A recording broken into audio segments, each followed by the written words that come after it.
हमारी जो प्रकृति है, हमारी ये जो नेचर है, इस नेचर के अंदर हमारी एक ही चीज मिलती है, वो है एनर्जी। एनर्जी क्या होती है, चलो हम इसको एग्जांपल के थ्रू समझते हैं। सपोज करो हमारे पास ये एक बॉल है, एक बॉल हमारे पास ये है, ठीक है, और इन दो बॉलों के बीच में हमारा एस डिस्टेंस है।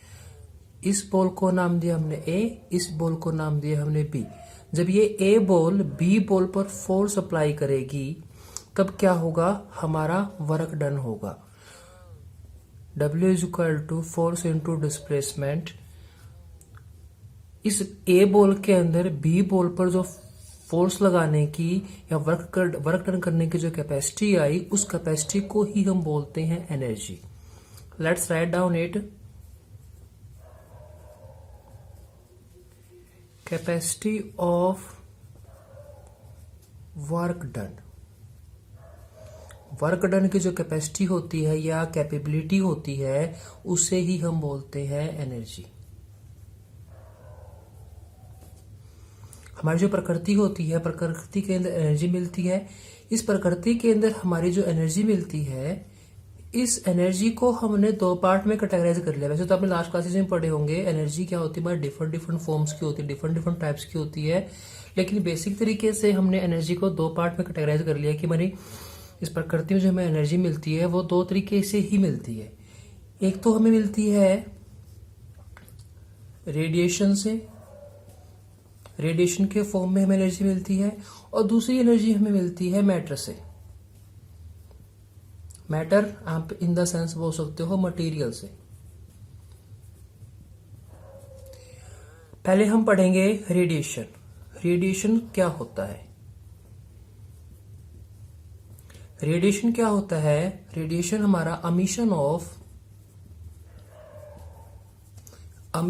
ऑफ एनर्जी,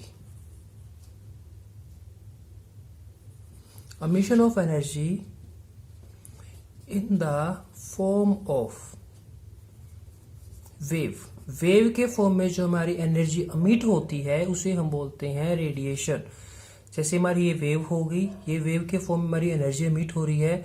सपोज करो यहाँ पे हमारा सन है, ये हमारा सन है, और इस सन से जो हमारी जो लाइट जो आती है अर्थ पे, हमारी अर्थ पे जो लाइट जो आती है वो हमारी किसके फॉर्म में आती है? रेडिएशन के फॉर्म में आती है। अब रेडिएशन की जो प्रॉपर्टीज क्या होती हैं? रेडिएशन का क्या होता है? No shape. रेडिएशन की कोई शेप नहीं होती। नो मास। रेडिएशन के पास कोई मास नहीं होता। देन उसके पास रेडिएशन के पास नो वॉल्यूम। रेडिएशन के पास कोई वॉल्यूम भी नहीं होता। देन सेकंड, नो, रेडिएशन के पास कोई मोमेंटम भी नहीं होता। ये हमारा रेडिएशन होता है। रेडिएशन के हमारे डिफरेंट सोर्सेज हो सकते हैं, जैसे मैंने यहाँ पे आपको एग्जांपल दिया, सन हमारा क्या है? रेडिएशन का एग्जांपल है।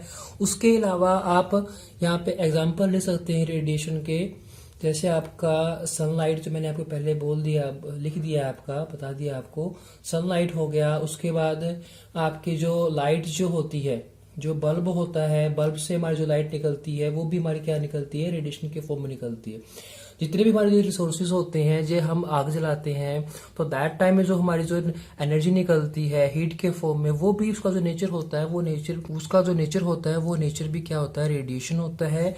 बेसिकली जो नेचर जो होता है रेडिएशन का, ये रेडिएशन का नेचर होता है इलेक्ट्रोमैग्नेटिक।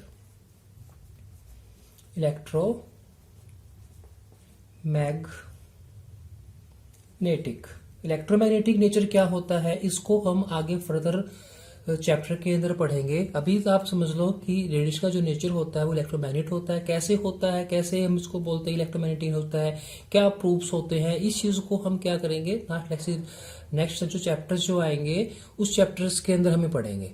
ठीक है। जो रेडिएशन की जो स्पीड जो होती है, या आप बोल सकते हो रेडिएशन की जो आपकी लाइट होती है, लाइट की जो स्पीड जो होती है वो हमारी 2.9 इंटू 10 की पावर 8 मीटर पर सेकंड होती है। लेकिन जनरली हम इस टर्म को 2.9 को हम राउंड ऑफ फिगर में लिखते हैं। जैसे आपने 12th में पढ़ा राउंड ऑफ फिगर क्या होता है।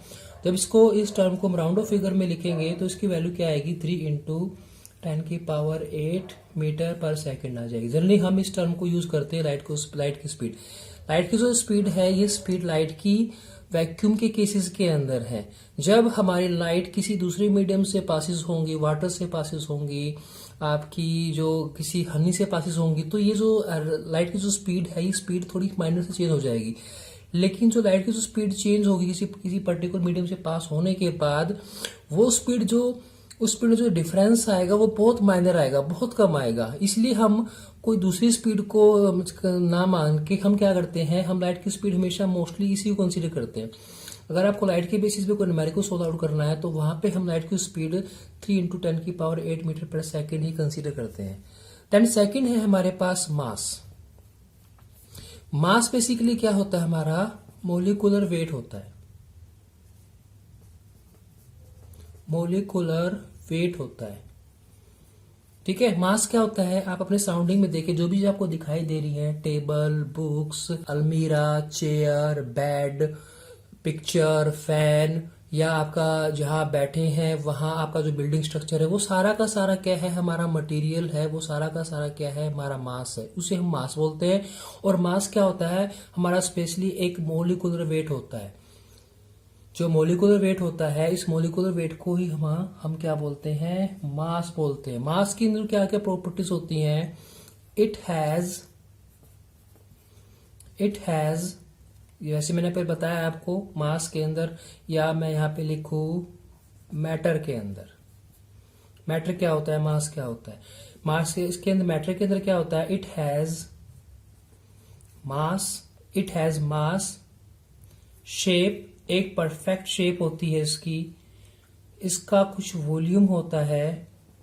और अगर मटेरियल के पास मास है, वॉल्यूम है, तो इसके पास हमारा पास क्या होगा, एक मोमेंटम भी होगा। इसके पास क्या होगा, आपका एक मोमेंटम भी होगा। ये हमारा क्या होता है, मास होता है।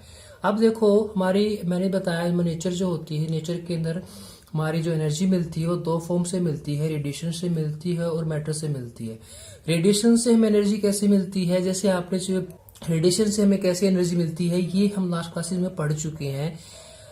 क्लास 11th के अंदर आपने ये पढ़ा है कि मास की वजह से हमें एनर्जी कैसे मिलती है। मास की वजह से जो बॉडी होती है, जो मटेरियल होता है, वो कैसे फोर्स लगाता है।